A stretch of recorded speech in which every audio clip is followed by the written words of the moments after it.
So Peter Pan by J.M. Barrie. The first chapter is called Peter Breaks Through. All children, except one, grow up.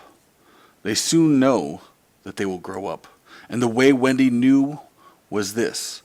One day, when she was 2 years old, she was playing in a garden, and she plucked another flower and ran with it to her mother. I suppose she must have looked rather delightful, for Mrs. Darling put her hand to her heart and cried, "Oh, why can't you remain like this forever?" This was all that passed between them on the subject, but henceforth Wendy knew that she must grow up. You always know after you are 2. 2 is the beginning of the end. What's up, Z-Man83? How you doing? We're doing a reading of Peter Pan today. We're going to do chapter 1. Of course, they lived at 14, and until Wendy came, her mother was the chief one. She was a lovely lady, with a romantic mind and such a sweet, mocking mouth. Her romantic mind was like tiny boxes, one within the other, that come from the puzzling East. However many you discover, there is always one more, and her sweet, mocking mouth had one kiss on it that Wendy could never get, though there it was, perfectly conspicuous in the right-hand corner. The way Mr. Darling won her was this. The many gentlemen who had been boys when she was a girl discovered simultaneously that they loved her, and they all ran to her house to propose to her, except Mr. Darling, who took a cab and nipped in first, and so he got her. He got all of her, except the innermost box and the kiss. He never knew about the box, and in time he gave up trying for the kiss. Wendy thought Napoleon could have got it, but I can picture him trying, and then going off in a passion, slamming the door. Mr. Darling used to boast to Wendy that her mother not only loved him but respected him. He was one of those deep ones who know about stocks and shares.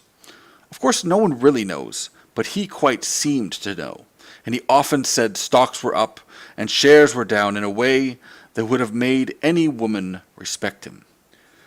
Mrs. Darling was married in white, and at first she kept the books perfectly, almost gleefully, as if it were a game. Not so much as a Brussels sprout was missing. But by and by whole cauliflowers dropped out, and instead of them there were pictures of babies without faces. She drew them when she should have been totting up.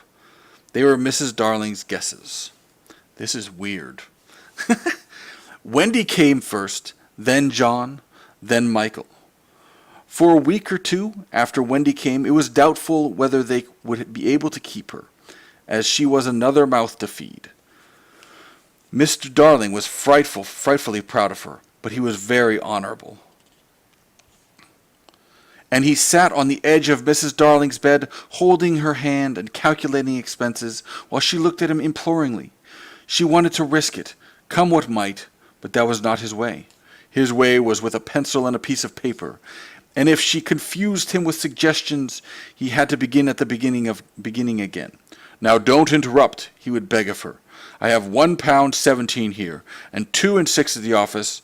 I can cut my coffee at the office, say 10 shillings, making 2 9 6. With your 18 and 3 makes 397. With 5 naught in my checkbook makes 897. Who is that moving? 897 dot carry 7. Don't speak. Lol is PSI. Who is that moving? 897 dot carry 7. Don't speak, my own. And the pound you lent that man who came to the door. Quiet, child. Dot and carry, child. There, you've done it. Did I say 997? Yes, I said 997. The question is, can we try it for a year on 997? Of course we can, George, she cried. But she was prejudiced in Wendy's favor, and he was really the grander character of the two. Remember Mumps, he warned her almost threateningly, and off he went again. Mumps, 1 pound. That is what I have put down. But I dare say it will be more like 30 shillings. Don't speak. Measles, 1.5. German measles, half a guinea, makes 2.15.6. Don't waggle your finger. Whooping cough, say 15 shillings. And so on it went, and it added up differently each time. But at last Wendy got through, with mumps reduced to 12.6, and the 2 kinds of measles treated as 1. There was the same excitement over John, and Michael had even a narrower squeak, but both were kept, and soon you might have seen the 3 of them going in a row to Miss Folsom's kindergarten school, accompanied by their nurse. Mrs. Darling loved to have everything just so, and Mr. Darling had a passion for being exactly like his neighbors, so of course they had a nurse. As they were poor, owing to the amount of milk the children drank, this nurse was a prim Newfoundland dog called Nana, who had belonged to no one in particular until the Darlings engaged her. She had always thought children important, however, and the Darlings had become acquainted with her in Kensington Gardens, where she spent most of her time peeping into perambulators, and was much hated by careless nursemaids, whom she followed to their homes and complained to their mistresses. She proved to be quite a treasure of a nurse. How thorough she was at bath time, and up at any moment of the night if one of her charges made the slightest cry. Of course her kennel was in the nursery. She had a genius for knowing when a cough is a thing to have no patience with, and when it needs a stocking around your throat. She believed to her last day in old-fashioned remedies like rhubarb leaf, and made sounds of contempt over all this newfangled talk about germs and so on. It was a lesson in propriety to see her escorting the children to school, walking sedately by their side when they were well behaved. You're out. Ban 'em. Have a good day, lolpsy. It's all good. What's up, Scooby-Doo? It was a lesson in propriety to see her escorting the children to school, walking sedately by their side when they were well behaved, and butting them back into line if they strayed. On John's footer days, she never once forgot his sweater, and she usually carried an umbrella in her mouth in case of rain. There is a room in the basement of Miss Folsom's school where the nurses wait. They sat on forms, while Nana laid on the floor. But that was the only difference. They affected to ignore her, as of an inferior social status to themselves. And she despised their light talk. She resented visits to the nursery from Mrs. Darling's friends, but if they did come, she first whipped off Michael's pinafore and put him into the one with the blue braiding, and smoothed out Wendy, and made a dash at John's hair. Thanks, Declan. No nursery could possibly have been conducted more correctly, and Mr. Darling knew it. Yet he sometimes wondered uneasily whether the neighbors talked. He had his position in the city to consider. Nana also troubled him in another way. I'm looking at. I just got lost. Oh, he had sometimes a feeling that she did not admire him. "I know she admires you tremendously, George," Mrs. Darling would assure him, and then she would sign to the children to be specially nice to father. Lovely dances followed, in which the only other servant, Liza, was sometimes allowed to join. Such a midget she looked in her long skirt and maid's cap, though she had sworn, when engaged, that she would never see 10 again. The gaiety of those romps, and the gayest of all was Mrs. Darling, who would pirouette so wildly that all you could see of her was the kiss.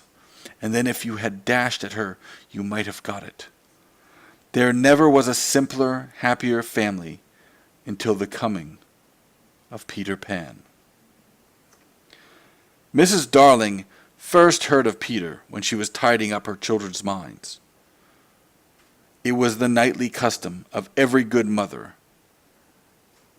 after her children are asleep, to rummage in their minds and put things straight for the next morning, repacking into their proper places the many articles that may have wandered during the day. If you could keep awake, but of course you can't, you would see your own mother doing this, and you would find it very interesting to watch her. It is quite like tidying up drawers. You would see her on her knees, I expect, lingering humorously over some of your contents, wondering where on earth you had picked this thing up, making discovery sweet and not so sweet, pressing this to her cheek as if it were as nice as a kitten, and hurriedly stowing that out of sight. When you wake in the morning, the naughtiness and evil passions which you went to bed have been folded up small and placed in the bottom of your mind, and on the top, beautifully aired, are spread out your prettier thoughts, ready for you to put on. I don't know whether you have ever seen a map of a person's mind. Doctors sometimes draw maps of other parts of you, and your own map can become intensely interesting. But catch them trying to draw a map of a child's mind, which is not only confused. D'accord, I'll see you later. Absolutely. Thanks, man. Which is not only confused, but keeps going round all the time. There are zigzag lines on it, just like your temperature on a card.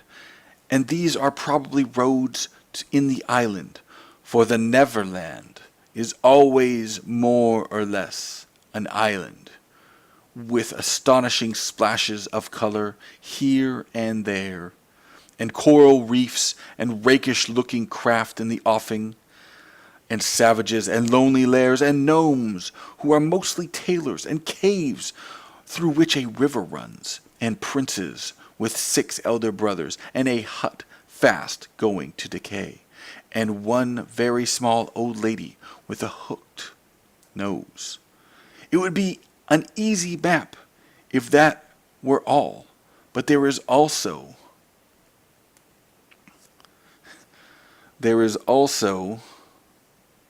first day at school, religion, fathers, the round pond, needlework, murders, hangings, verbs that take the dative, chocolate pudding day, getting into braces, say 99, 3 pence for pulling out your tooth yourself, and so on, and either are part of the island or they are another map showing through. It is all rather confusing, especially as nothing will stand still. Hi, babes. How you doing, Slick Mick 1? Excellent to see you in the chat. I hope you enjoy the reading of Peter Pan, which is what we're doing for part of today. Of course, the Neverlands vary a good deal. John's, for instance, had a lagoon with flamingos flying over it, at which John was shooting, while Michael, who was very small, had a flamingo with lagoons flying over it. John lived in a boat turned upside down on the stands, Michael in a wigwam, and Wendy in a house of leaves deftly sewn together. John had no friends. Michael had friends at night. Wendy had a pet wolf forsaken by its parents. But on the whole, the Neverlands have a family resemblance, and if they stood still in a row, you could say of them that they have each other's nose, and so forth. On these magic shores, children at play are forever beaching their coracles. We too have been there. We can still hear the sound of the surf, though we shall land no more. Of all Delectable Islands, the Neverland is the snuggest and most compact, not large and sprawly, with tedious distances between one adventure and another, but nicely crammed.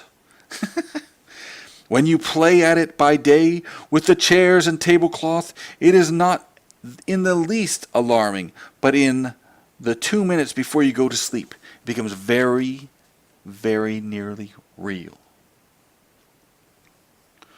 That is why there are night lights.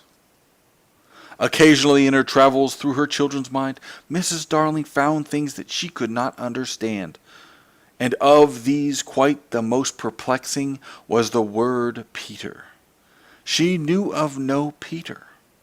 And yet he was here and there in John and Michael's minds, while Wendy's began to be scrawled all over with him. The name stood out in bolder letters than any of the other words, and as Mrs. Darling gazed, she felt that it had an oddly cocky appearance. Yes, he is rather cocky, Wendy admitted with regret. Her mother had been questioning her. But who is he, my pet? He is Peter Pan, you know, Mother. At first, Mrs. Darling did not know, but after thinking back into her childhood, she just remembered a Peter Pan who is said to live with the fairies. There were odd stories about him, as that when children died, he went part of the way with them, so that they should not be frightened. She had believed in him at the time, but now that she was married and full of sense, she quite doubted whether there was any such greeting. Ageless Assassin, Hawk PSO2, welcome, welcome, welcome.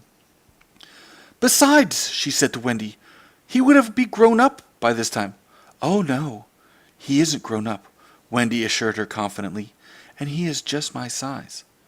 She meant that he was her size in both mind and body. She didn't know how she knew it. She just knew it. Mrs. Darling consulted Mr. Darling, but he smiled. Pooh. Mark my words, he said. It is just some nonsense Nana has been putting into their heads. Just the sort of idea a dog would have. Leave it alone, and it will blow over. But it would not blow over, and soon the troublesome boy gave Mrs. Darling quite a shock. Children have the strangest adventures without being troubled by them. For instance, they may remember to mention a week after the event happened that when they were in the wood, they met their dead father and had a game with him. It was in this casual way that Wendy one morning made a disquieting revelation. Some leaves of a tree had been found on the nursery floor, which certainly were not there when the children went to bed, and Mrs. Darling was puzzling over them when Wendy said with a tolerant smile, I do believe it was that Peter again. What do you mean, Wendy? It is so naughty of him not to wipe, Wendy said, sighing. She was a tidy child. She explained in quite a matter-of-fact way that she thought Peter sometimes came to the nursery in the night and sat on the foot of her bed and played on his pipes to her. Unfortunately, she never woke, so she didn't know how she knew. She just knew. What nonsense you talk, Precious. No one can get into the house without knocking. I think he comes in by the window, she said. My love, it is 3 floors up. Weren't the leaves at the foot of the window, Mother? It was quite true. The leaves had been found very near the window. Mrs. Darling did not know what to think, for it all seemed so natural to Wendy that you could not dismiss it by saying that she had been dreaming. My child, the mother cried, why did you not tell me of this before? I forgot, said Wendy lightly. She was in a hurry to get her breakfast. Of course, she must have been dreaming. But on the other hand, there were the leaves. Mrs. Darling explained them carefully. They were skeleton leaves, but she was sure they did not come from any tree that grew in England. She crawled about the floor, peering at it with a candle for marks of a strange foot.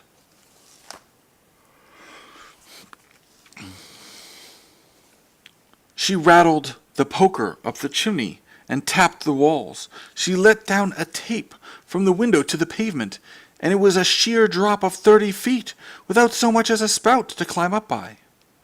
Certainly Wendy had been dreaming.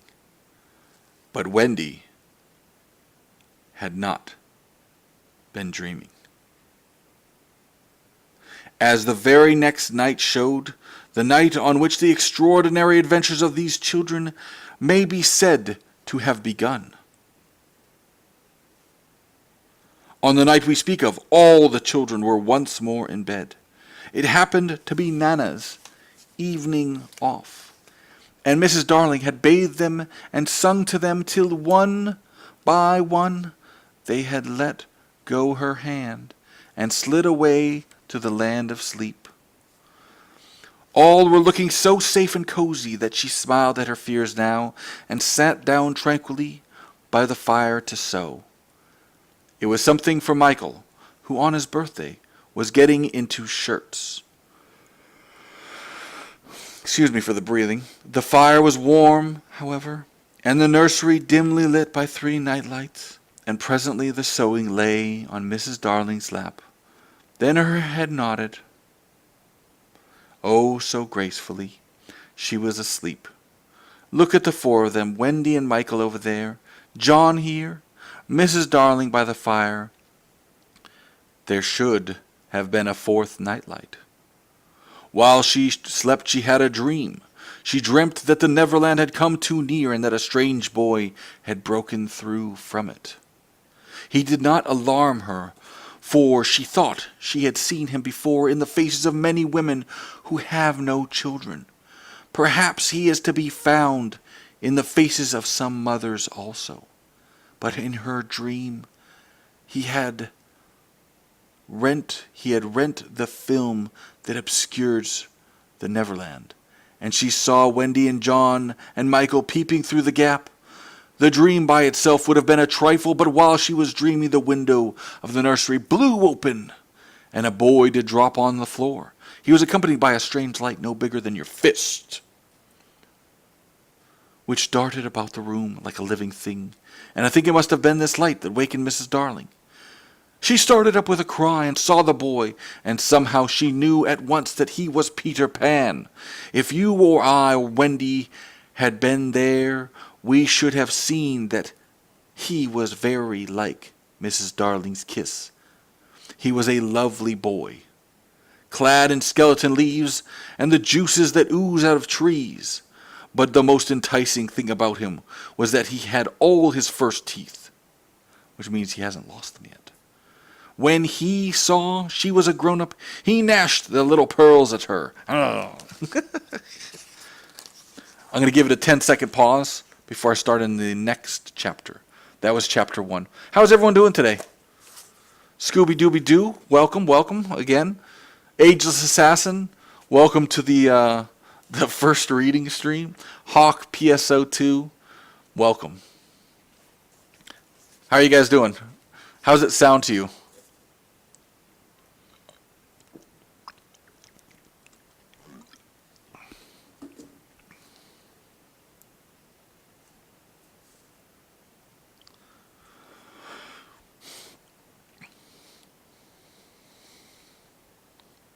Good, man. This is, just so you know, this is a really freaking old Peter Pan book. Hey, good, man. I mean, is it worthwhile? Like, I'm trying this as an experiment. I don't know whether it's worthwhile, but I'm going to upload each of the videos to YouTube, I believe, so that if anybody misses a chapter, they can go back and read them. We'll see if I'm not even sure if this is 100% okay. It should be okay, but I just don't know. It could. Who knows? Maybe it violate. I hope it doesn't violate copyright laws or something like that. Let's see. So here we'll show chapter 2 is the shadow. So here is the picture, the illustration. Oh, hold on. Can you guys see that? It's pretty shiny. That's one of the problems. There's the shadow right there. The dog. Did you guys ever read Peter Pan when you were kids? I mean, I don't know if I've ever read it, but some things that I used to take for granted, are like weird in this book. Like he's like the description of Peter Pan, like he's clothed only in leaves and sap from trees. Like that's weird. Like every picture that could you imagine if they had like the movie with him just like clothed in weird like fucking sap or whatever? All right. Chapter 2. Well, that's all right. You can stick with me, man. We could read this all together. No, I mean, I definitely watched the movie. I seem to remember, I think I read a shorter version of this. But I just recently visited my mom, and she has all kinds of old books. And she was like, well, what do you think about this? You know, like, should I get rid of this? I'm like, no. And I just thought it'd be really neat to, like, read the real deal, you know, because there's so many weird things in here. All right. Chapter 2, The Shadow. Mrs. Darling screamed, and as if in answer to a bell, the door opened and Nana entered, returning from her evening out. She growled and sprang at the boy, who leapt lightly through the window. Of course, Nana is a dog. Like, they make her out to be a nurse, but it's a dog. She growled and sprang at the boy, who leapt lightly through the window. Again, Mrs. Darling screamed. Hey, just I'll see you later, man. I'll have this up on YouTube. Screamed, this time in distress for him, for she thought he was killed. And she ran down into the street to look for his little body, but it was not there, and she looked up, and in the black night she could see nothing but what she thought was a shooting star. She returned to the nursery and found Nana with something in her mouth which proved to be the boy's shadow. As he leapt at the window, Nana had closed it quickly, too late to catch him, but his shadow had not had the time to get out. Slam went the window and snapped it off. You may be sure Mrs. Darling examined the shadow quite carefully, but it was quite the ordinary kind.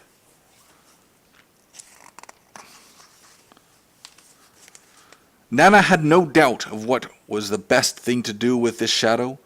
She hung it out at the window, meaning, he is sure to come back for it. Let us put it where he can get it easily without disturbing the children. But unfortunately, Mrs. Darling could not leave it hanging out at the window. It looked so much like washing and lowered the whole tone of the house.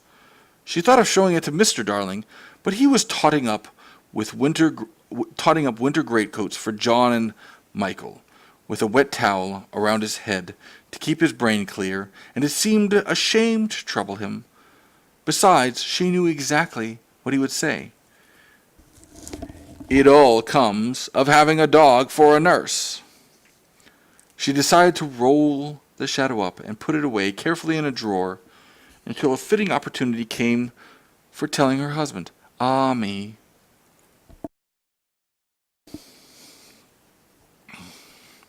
The opportunity came a week later, on that never-to-be-forgotten Friday. Of course, it was a Friday. I ought to have been specially careful on a Friday, she used to say afterwards to her husband, while perhaps Nana was on the other side of her, holding her hand. No, no, Mr. Darling always said, I am responsible for it all. George Darling did it, mea culpa, mea culpa. He had a classical education. They sat thus night after night, recalling that fatal Friday, till every detail of it was stamped on their brains, and came through on the other side like faces on a bad coinage. "If only I had not accepted that invitation to dine at 27, Mrs. Darling said. "If only I had not poured my medicine into Nana's bowl," said Mr. Darling. "If only I had pretended to like medicine," was what Nana's wet eyes said. "My liking for parties, George. My fatal gift of humor, dearest. My touchiness about trifles, dear master and mistress." Then one or more of them would break down altogether. Nana at the thought. It's true. They ought not to have had a dog for a nurse. Many times it was Mr. Darling who put the handkerchief to Nana's eyes. "That fiend!" Mr. Darling would cry, and Nana's bark was the echo of it. But Mrs. Darling never upbraided Peter. There was something in the right-hand corner of her mouth that wanted her not to call Peter names. They would sit there in the empty nursery, recalling fondly every small detail of that dreadful evening. It had begun so uneventfully, so precisely like 100 other evenings, with Nana putting on the water for Michael's bath and carrying him to it on her back.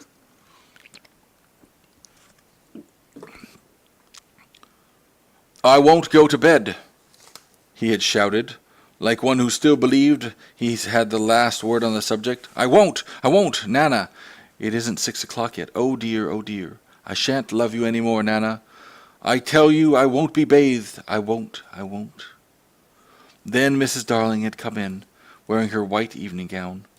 She had dressed early because Wendy so loved to see her in her white evening gown, with the necklace George had given her. She was wearing Wendy's bracelet on her arm. She had asked for the loan of it. Wendy so loved to lend her bracelet to her mother. She had found her two older children playing at being herself and her father on the occasion of Wendy's birth. And John was saying, "I am happy to inform you, Mrs. Darling, that you are now a mother," in just such a tone as Mr. Darling himself may have used on the real occasion.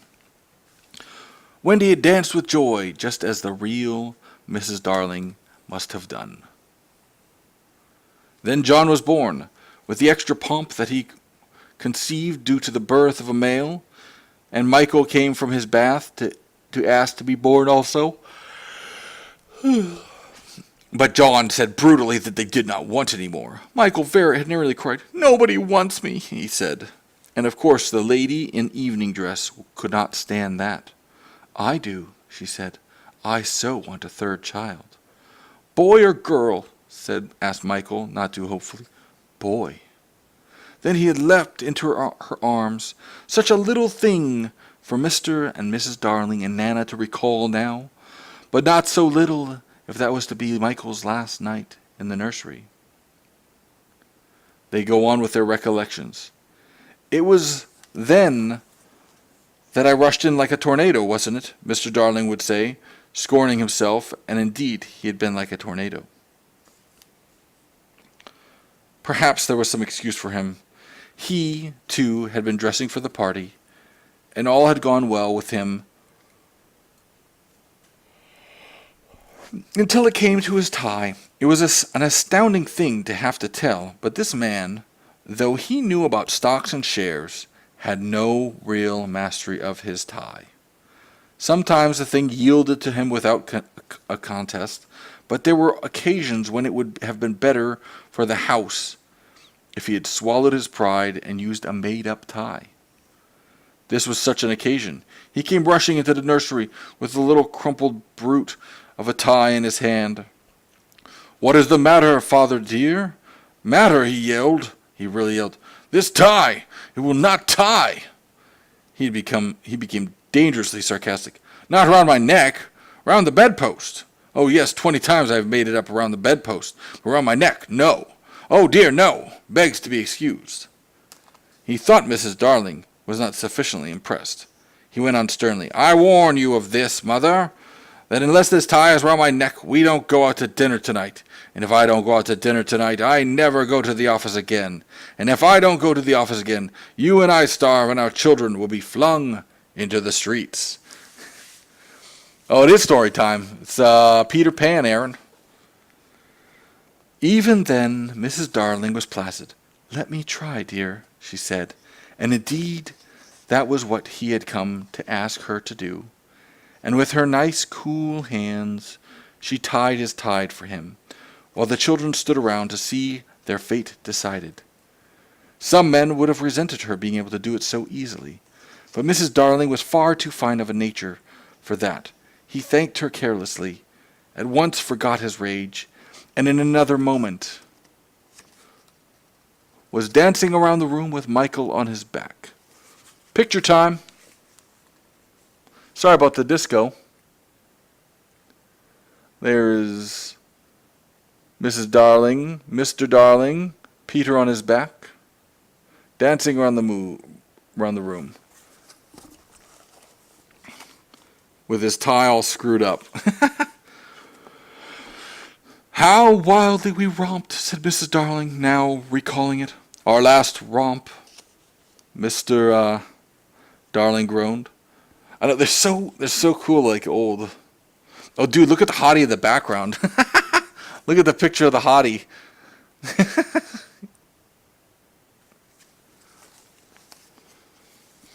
"Oh, George, do you remember Michael suddenly said to me, 'How did you get to know me, Mother?'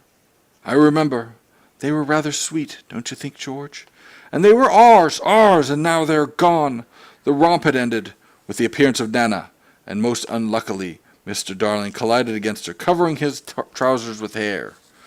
They were not only new trousers, but they were the first he had ever had with braid on them. And he had to bite his lip to prevent tears coming. Of course, Mrs. Darling brushed him, but he began to talk again about it being a mistake to have a dog for a nurse. "George, Nana is a treasure." "No doubt, but I have an uneasy feeling at times that she looks upon the children as puppies." "Oh, no, dear one. I feel sure she knows they have souls." "I wonder," Mr. Darling said thoughtfully. "I wonder." It was an opportunity his wife felt for telling him about the boy. At first he pooh-poohed the story, but he became thoughtful when she showed him the shadow. Now, not the whole stream. I'm just reading 2 chapters, and then I'm going to upload these chapters to YouTube. Gosp, dazed. How are you doing today?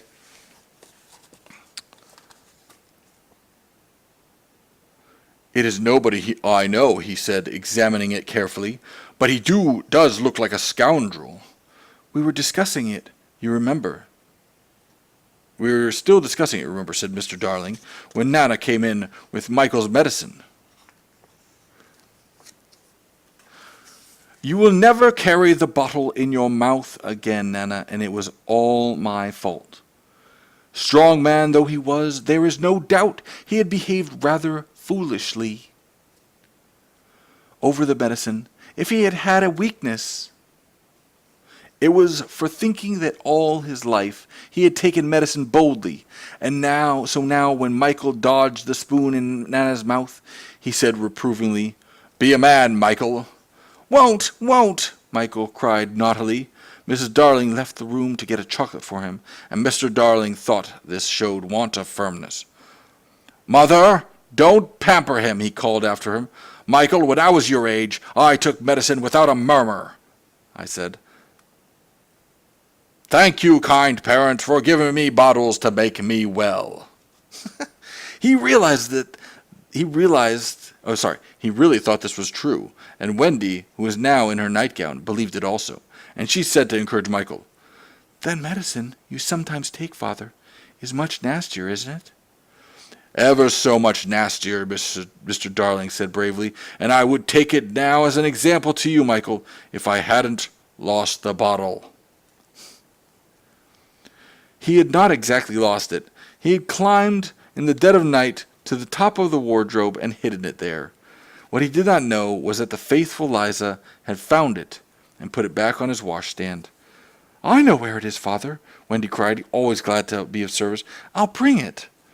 and she was off before he could stop her. Immediately, his spirit sank in the strangest way. "John," he said, shuddering, "it's most beastly stuff. It's that nasty, sticky, sweet kind." "It will soon be over, Father," John said cheerily.